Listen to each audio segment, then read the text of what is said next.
It was 11:51 p.m. The air in the cellar was cold, thick with the smell of fermenting grapes.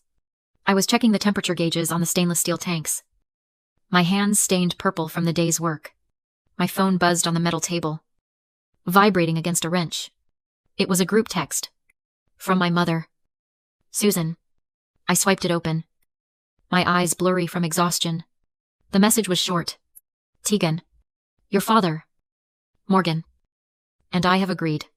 You don't need to come to Morgan's engagement dinner. In fact, you are no longer a part of this family.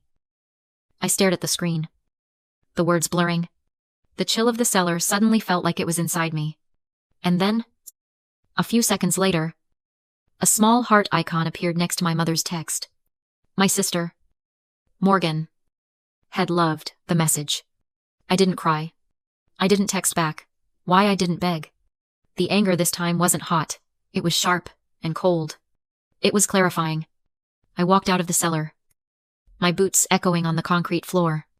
I went straight to my office, the small room that overlooked the dark vineyard, and opened my laptop. The screen flared to life, illuminating the time.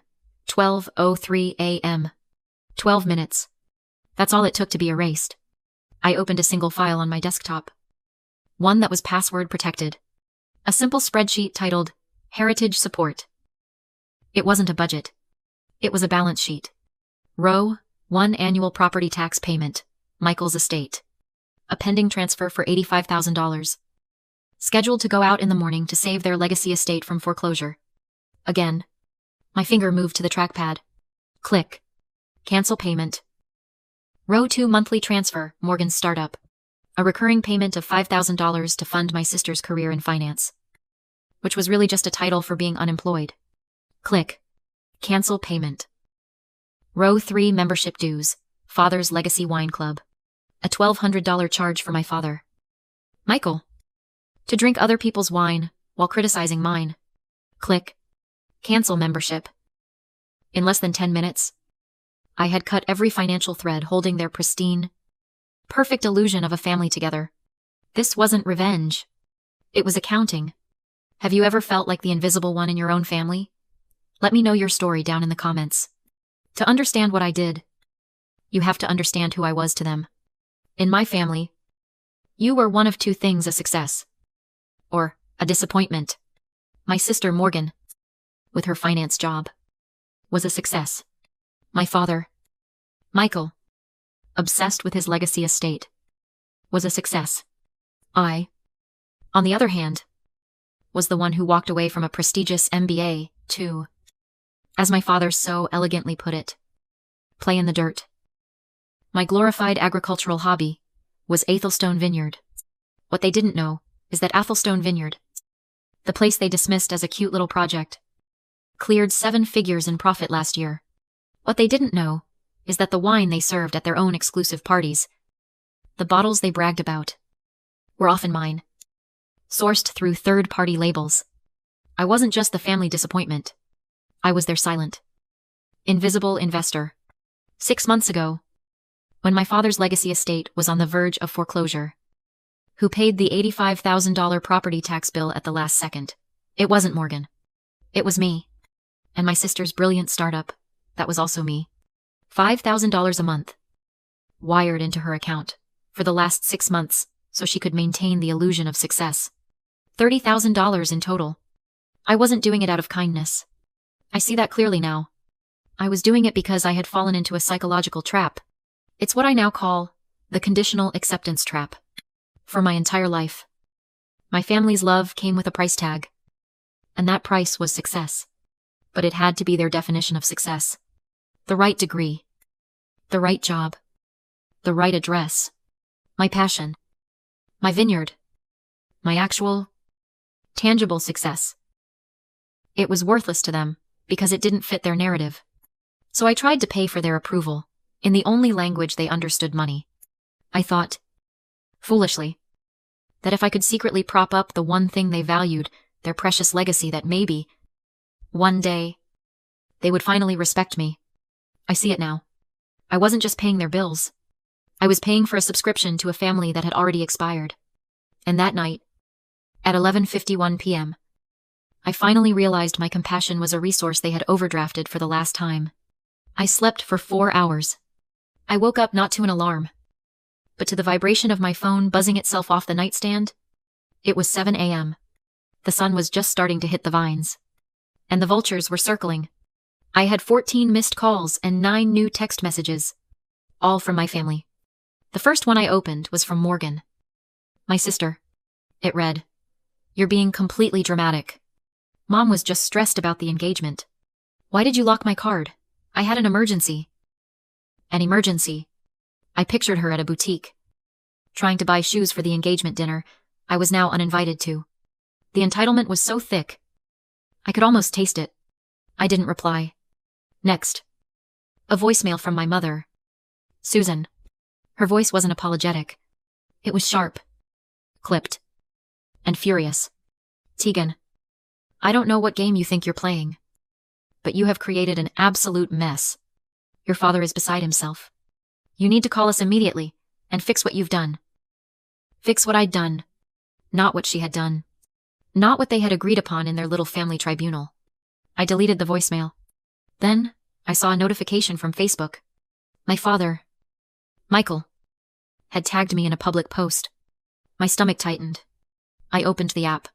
He had posted a picture of the old family estate, the one I had just saved from foreclosure. The caption was written for the whole community to see. It's a sad day when some children forget the value of heritage. It's truly heartbreaking when they forget the family that raised them and gave them everything. I read it twice. The hypocrisy was breathtaking. The heritage he was talking about was built on my secret payments. The family he was mourning was the one that had disowned me less than 8 hours ago. I stared at the 3 messages: Morgan's entitlement, Susan's blame, and Michael's public manipulation. I looked for even a hint of remorse. An apology. A simple, "We went too far." There was nothing. They weren't shocked by what they had done. They were shocked I had stopped playing along. They weren't angry that they had hurt me. They were angry that the ATM was broken. I didn't call them back. I let their texts, their voicemails, and their public shaming hang in the air, unanswered. I took a deep breath, the crisp morning air filling my lungs, smelling of damp earth and fermenting grapes. I didn't feel panic. I felt precise. I didn't call my mother. I didn't call my sister. I called David. David isn't our family lawyer. He's my corporate lawyer. He's the man who negotiated my distribution deals and finalized the purchase of Athelstone. He's a shark, and he understands transactions, not emotions. He picked up on the second ring. "Tegan. Good morning. Everything all right with the spring bottling?" "Everything's fine."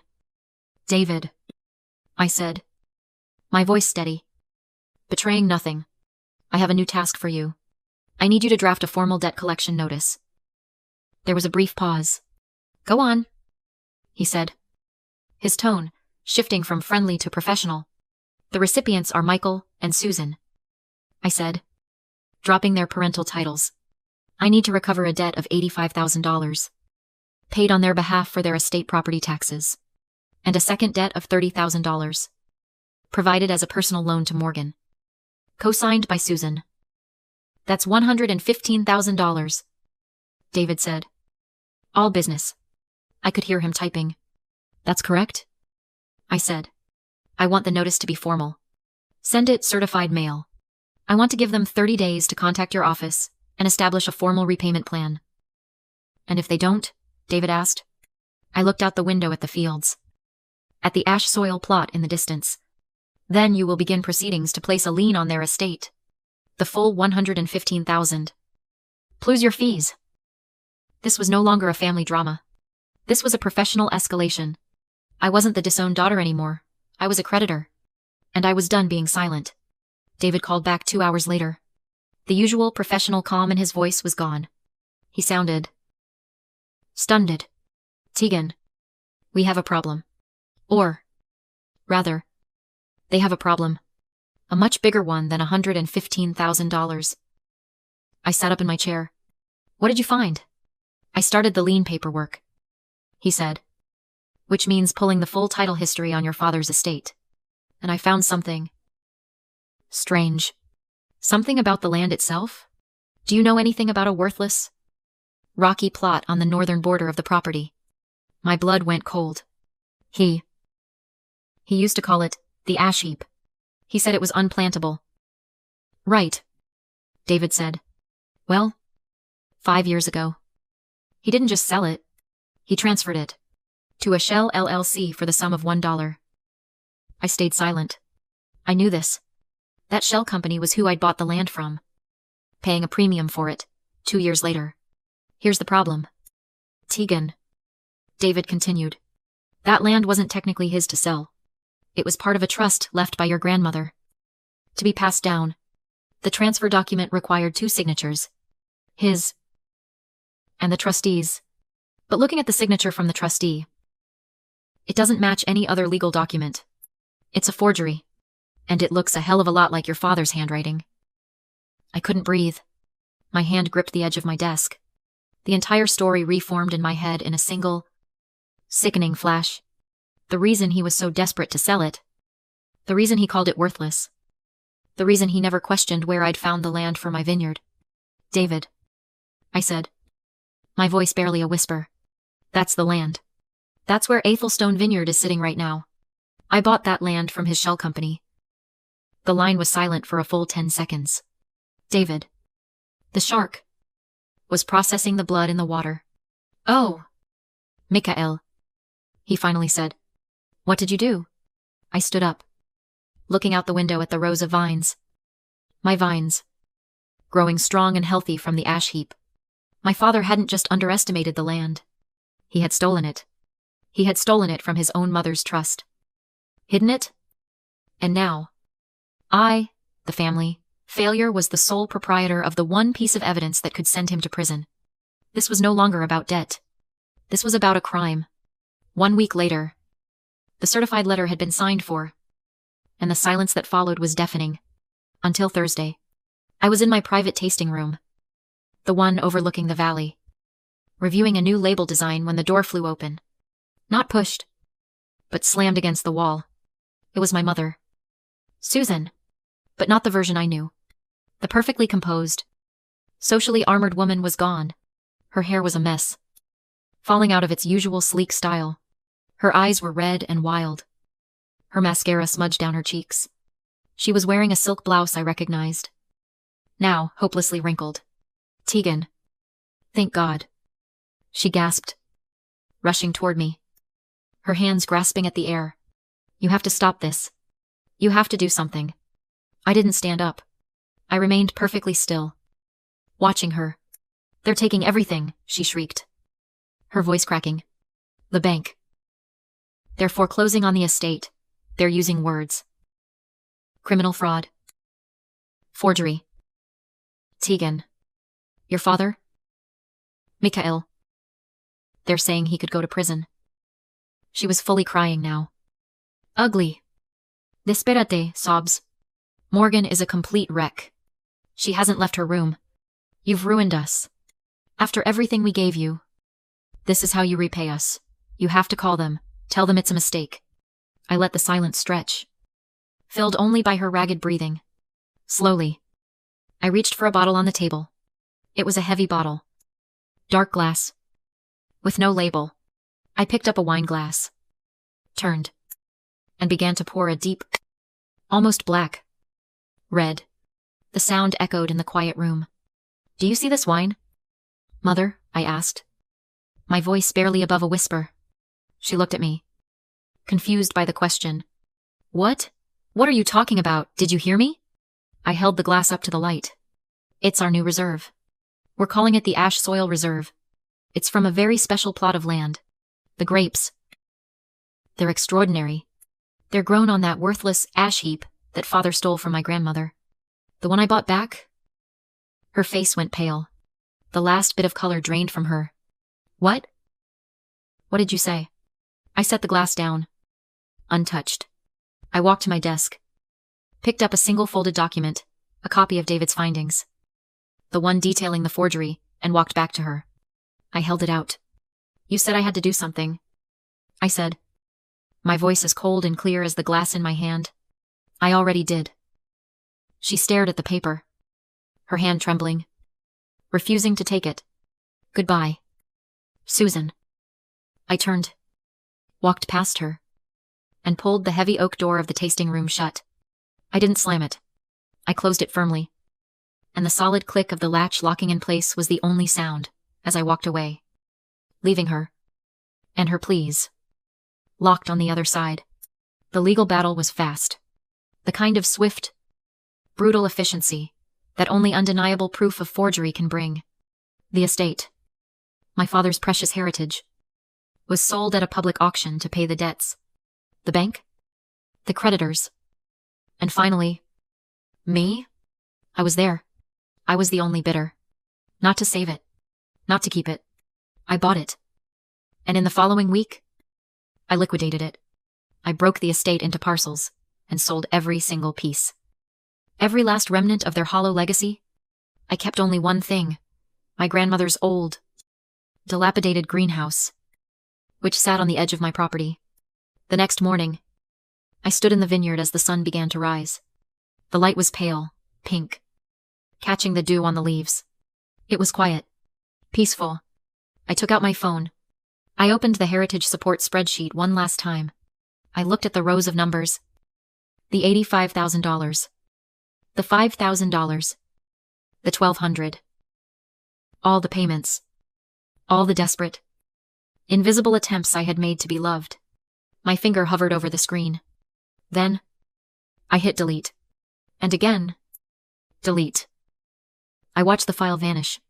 That night, for the first time in years, I slept through until morning. No guilt. No noise. Just silence. Some people think revenge is a firestorm, an act of destruction. But I've learned something new. Something out here in the dirt. I've learned the justice of the sower. True revenge isn't about destroying what they built. It's about building something beautiful. Something lasting. From the very ashes they threw away. It's about creating something so full of life that their world of ghosts and shadows simply fades away.